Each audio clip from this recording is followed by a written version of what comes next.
Hi, everybody. Welcome to In the Arena Live. We are here with you today and so excited to talk about the Great Reshuffle, which has been top of mind for many people, including LinkedIn's leaders and our chief economist, Karen Kimbrough. So she and I spoke this week about what the Great Reshuffle is, but mostly why you should care and how you might be able to think about this time when it comes to your own well being, your own career, and the future of what you want. So today I'm joined by Laura, who is a team member of mine, and we both apparently got the memo that today is a yellow day. So maybe you did too if you're tuning in. ESP Laura, I guess. I don't know. I don't know. I mean, I'm just wondering if our viewers got the memo as well, because it's a key part of today. I even have a yellow bedspread in my background. So, hi, Leah. I'm so excited to be here. Thanks for having me. You bet. Yeah. And I'm excited to have you and to talk about this, particularly as I was looking at the numbers. And what got me interested in this is the percentage of people who are in Gen Z and the millennial generation who are changing roles, transitioning during the Great Reshuffle. But also that a lot of people don't really know what it is or what to do.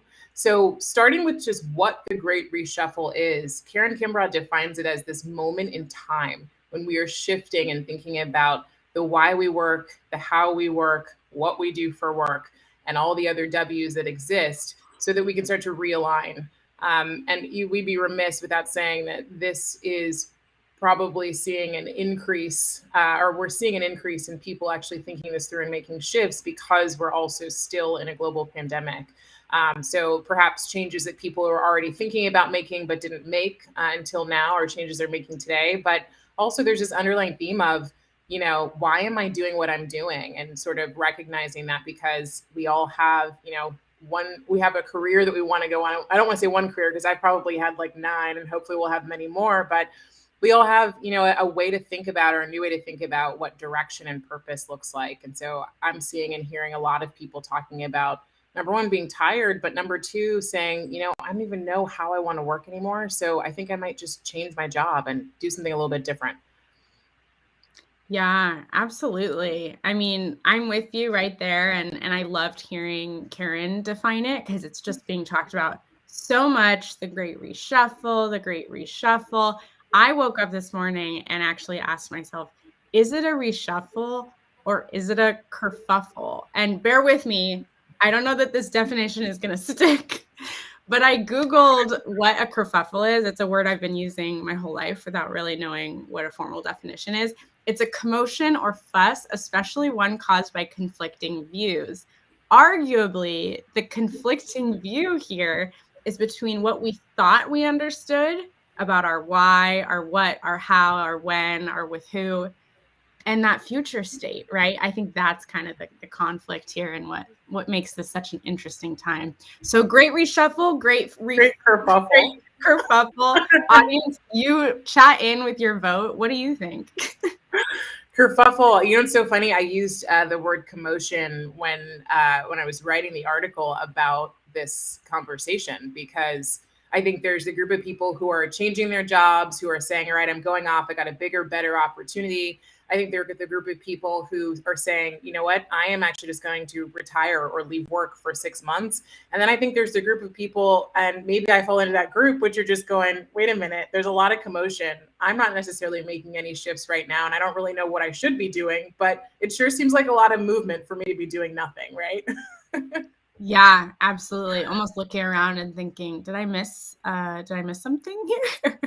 Yeah, what do I need to be reevaluating? And we're going to talk about that, I think, a lot today as some of our next steps of what are even just the small steps you can take. Maybe you're not fully reshuffling, but how can you get closer to a values-driven career and future with all of these things in mind? And I'm loving that folks are chatting in. They like the kerfuffle It's too. working. Maybe I should be branding myself with that a little bit. It's a kerfuffle, and someone also asked if we coordinated, which we did not. We got on and went, whoa, what happened today? This is the only yellow item I own, but I think This is also the only yellow sweater I own. There we are. It was ESP. Yeah. So yeah, I'm curious for you, Laura, you said kerfuffle, you came up with it this morning. Like, what made you come up with it?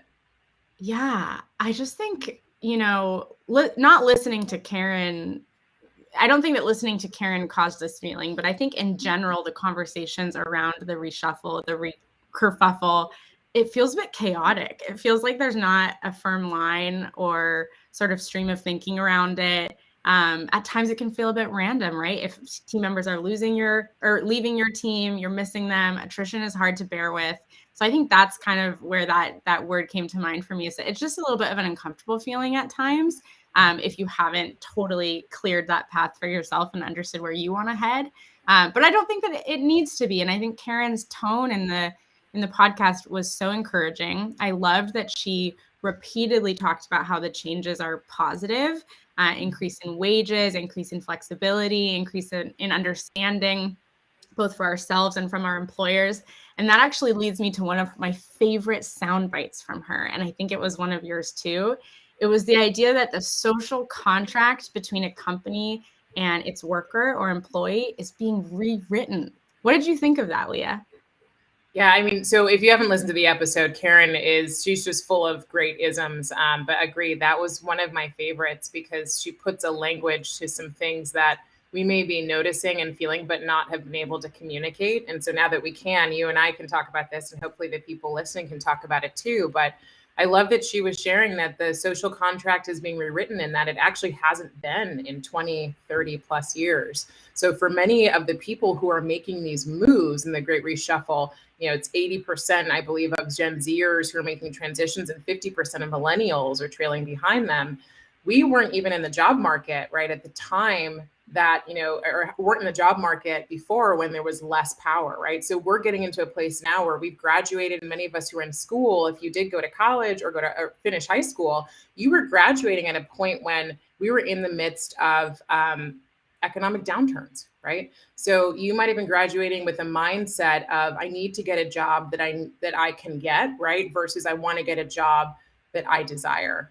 And so I think there's just been a difference in that. And what she's alluding to is that we're writing a lot of the options that weren't available to many of us, when we started in the workforce. So I think there's also this, like, I'm energized by the empowerment of people being able to go out and choose, some of the things we talked about before. Where am I working? How often do I work? What does that look like when I do work? And also, why am I working? Yeah, absolutely. And I think that you spoke to that a little bit during the podcast, talking about your time as a waitress through university and in the year after, and how different those times were in terms of scheduling yourself and understanding that working life. And it actually made me think about a conversation you and I just had the other day where you mentioned your morning ritual and how important that is to you and how you're able to embed that into your work. And to me, that sounded like a big value of yours towards this well-being piece that I think Karen talks about a lot. Do you want to share more? I feel like folks would be interested. Yeah. So, I love that you brought that up as like it is a value of mine. It's one I didn't really discover or clarify until a few years ago. But one of the things that I found earlier this year is that Gallup released their sort of workforce report, and their highlight in the workforce report was about employee well-being. And they commented on 5 different pillars that make up well-being. And well-being is very different than wellness. So if you're at a company or you are in a position where you've experienced wellness programs, things like yoga or etc., that's physical well-being. But really that there are these other pillars of well-being that we can all think about.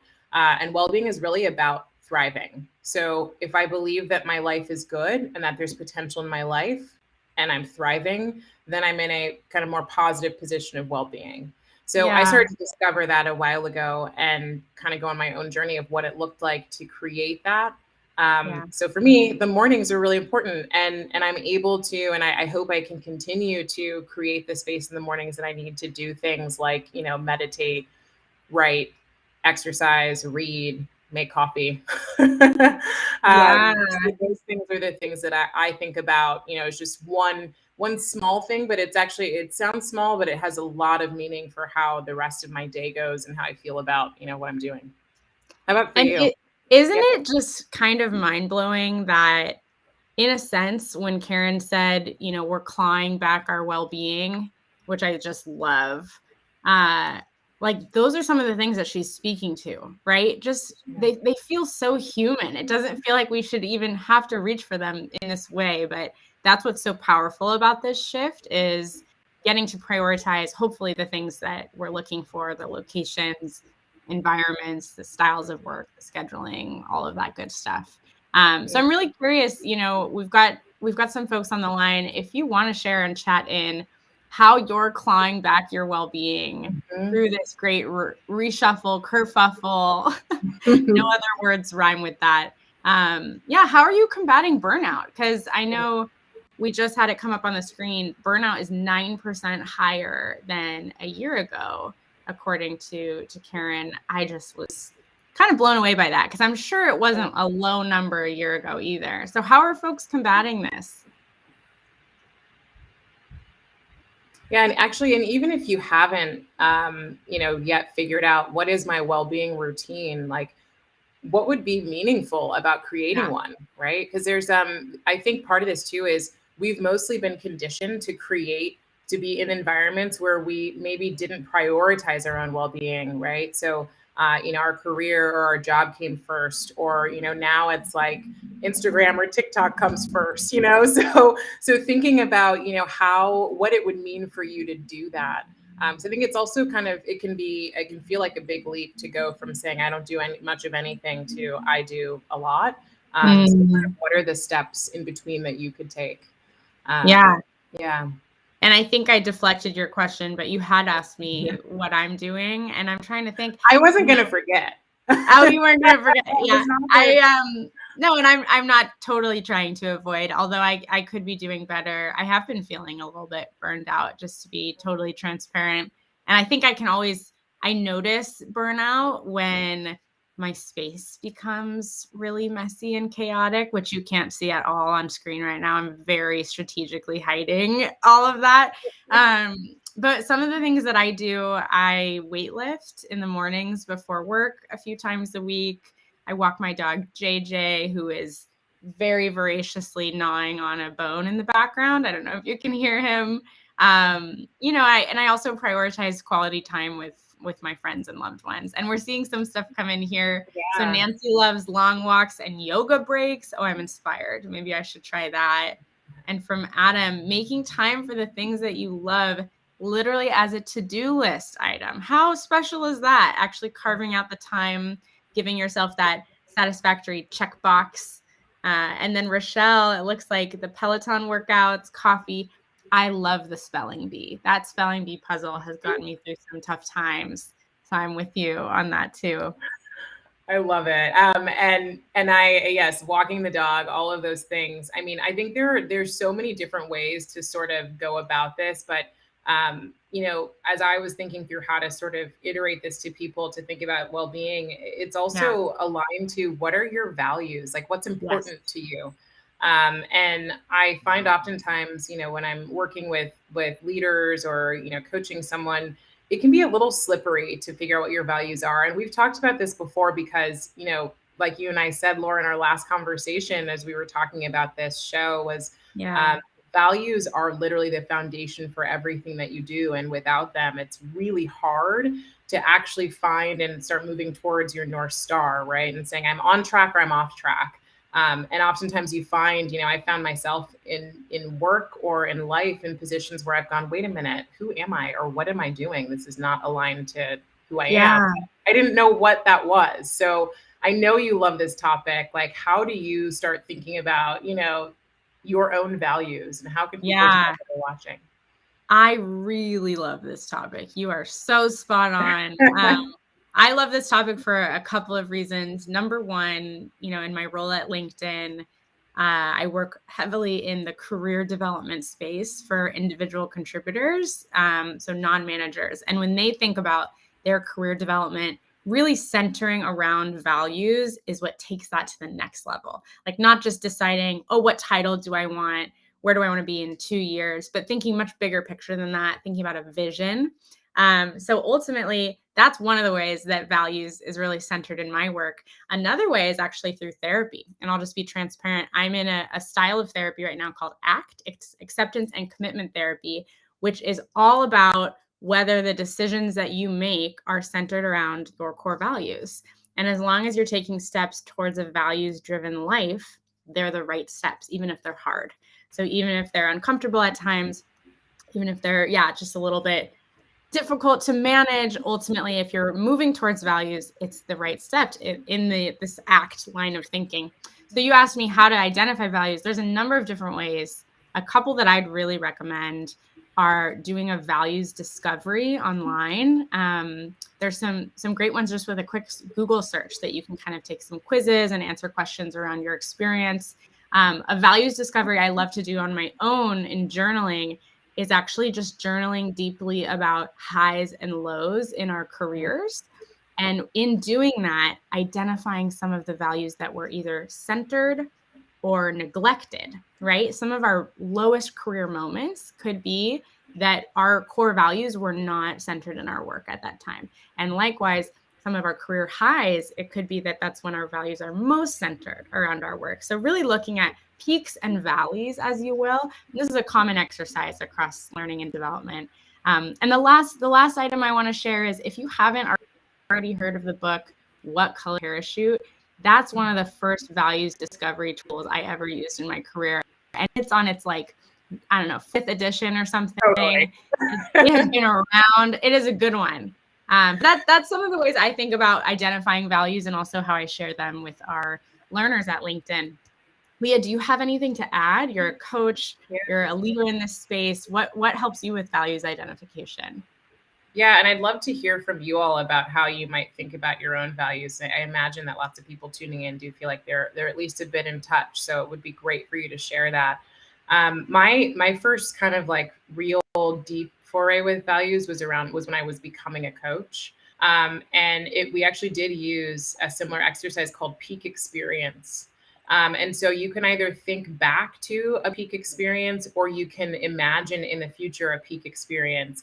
And what you're meant to do in that is, the brain sees images, right? So it works in images, not in words. And so if you can create kind of a mental movie almost of, what was that peak experience you had, or what would it look like to have a peak experience? You can literally sit for 5 minutes and just do this and notice what you notice, right? So in that peak experience, it could be as simple as, I'm waking up. Well, where are you waking up? What are you wearing? What's the temperature like? What happens when you wake up? Who do you see? What do you do next, right? And so it's really just helping you take yourself through essentially, like, what would an ideal day look like if you're creating from the future, or what were the moments in peak experiences that you've had? And that does not immediately identify the value, but it identifies experiences and moments that are meaningful for you. And then you can take from that and go, oh, okay, great. So, particular peak experience for me might be, I get up and go walk my dog, and I get to have coffee, right? And so my value is about, having mornings that are really sacred to me, where it's not, I'm not doing other things or taking meetings or calls early in the morning. And so that's how I can start to identify that mornings and my morning routine is a really big value of mine. So it's sort of like a funnel. It's just identifying that peak experience, or that you've had, or that you want to have, seeing that in your mind, like practicing it, seeing it for 5 minutes, even in the morning or whenever you can, writing down some of the most memorable parts of that peak experience that you saw, and then saying, what about that is important to me? Right. So it's really just the 5 whys almost. Yeah. Oh, Leah, I love that. I feel like I'm going to take that as my homework today. That's such a great reflection to be doing. And I think it really speaks to this idea of taking the great kerfuffle, the great reshuffle. And even if you're not making a huge change throughout this time, thinking about the small changes you can and should make, right? And I think that's really our message for folks on the line today is, it doesn't necessarily have to be a massive shift for you to make an impact on your well-being, your purpose, your values, all of these things that we're talking about.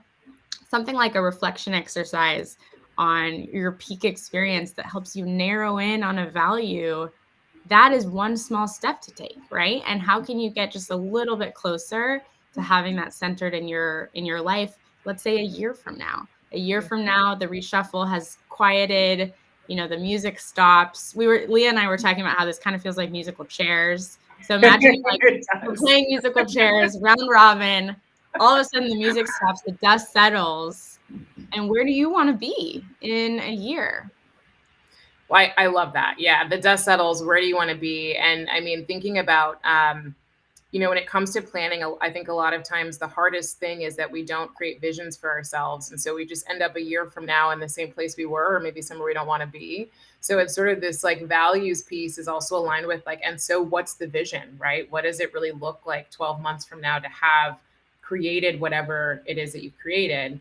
I might also add like the little maybe the more skeptical side of me feels like as people are participating in this reshuffle, that when the music does stop, you may not be any more content than you've made up. You will be because you've changed roles.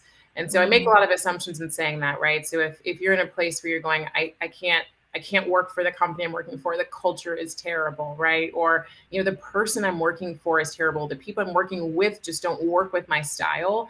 Of course, those are reasons that anyone at any time would consider. But there's a difference between that being a constant and this being a moment in time where, because of that musical chairs, you're going to jump up and run. But in reality, you haven't stopped and paused and said, wait a minute, why am I jumping up and getting out of my seat?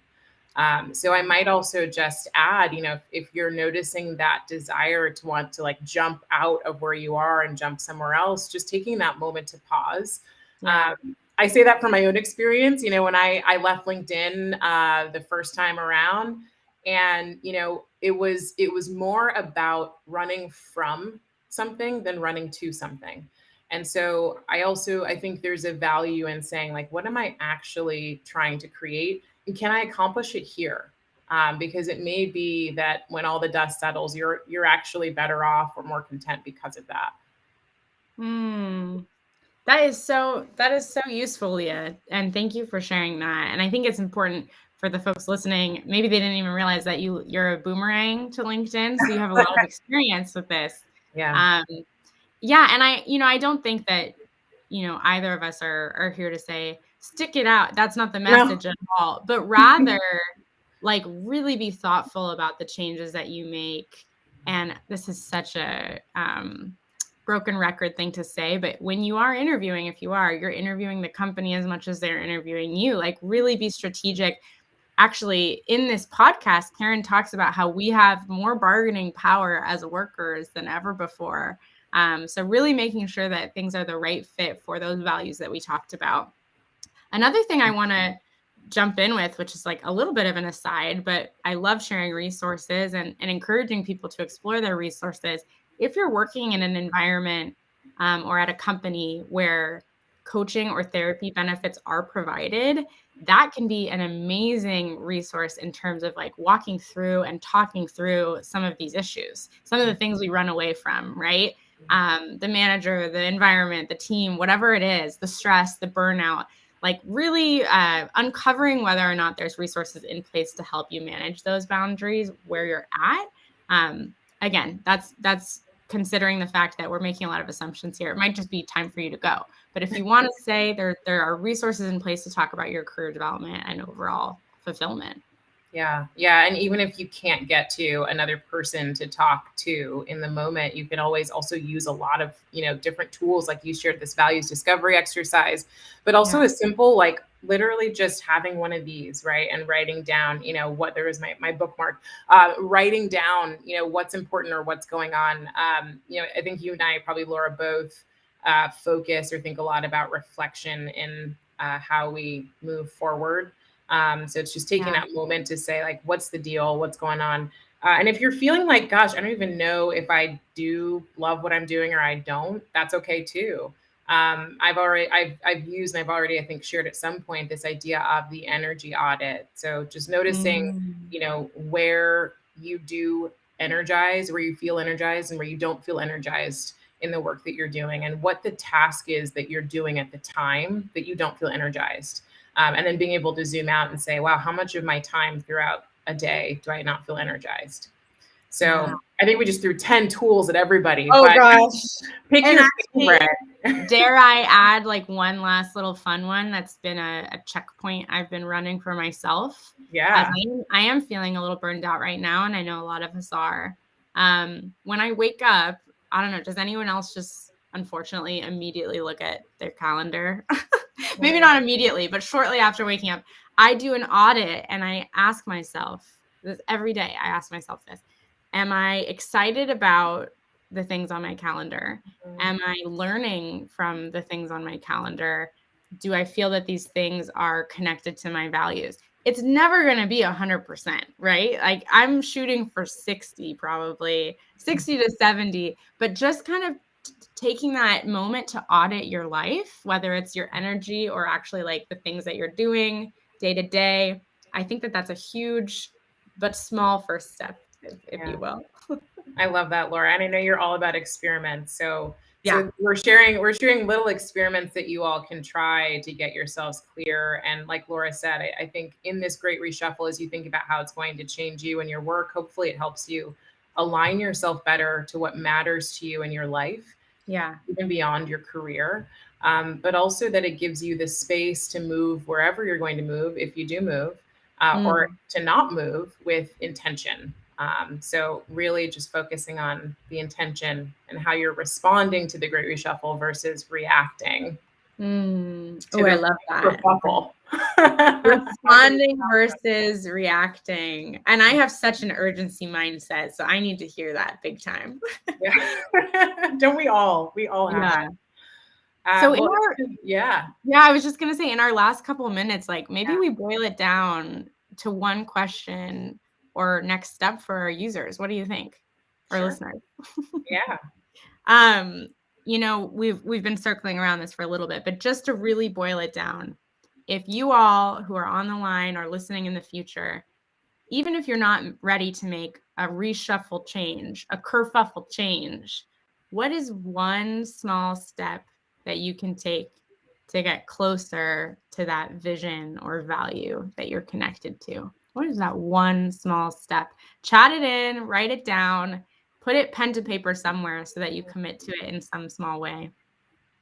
Yeah. And we'd love to see in the chat, whether it's live or not, what is that one small step? Because accountability partners matter. We all know Mm. that. All right. Well, with that, Laura, thank you so much for being here, joining us. We'll be back next week. And appreciate you all for being really active in the chat, sharing what's going on for you and being open. And hopefully, this time has given you some space for reflection. And we will see you next week. Yes, the yellow sweater team is out. Thanks, Over and everyone. out. All right. Thanks, Leah. Bye.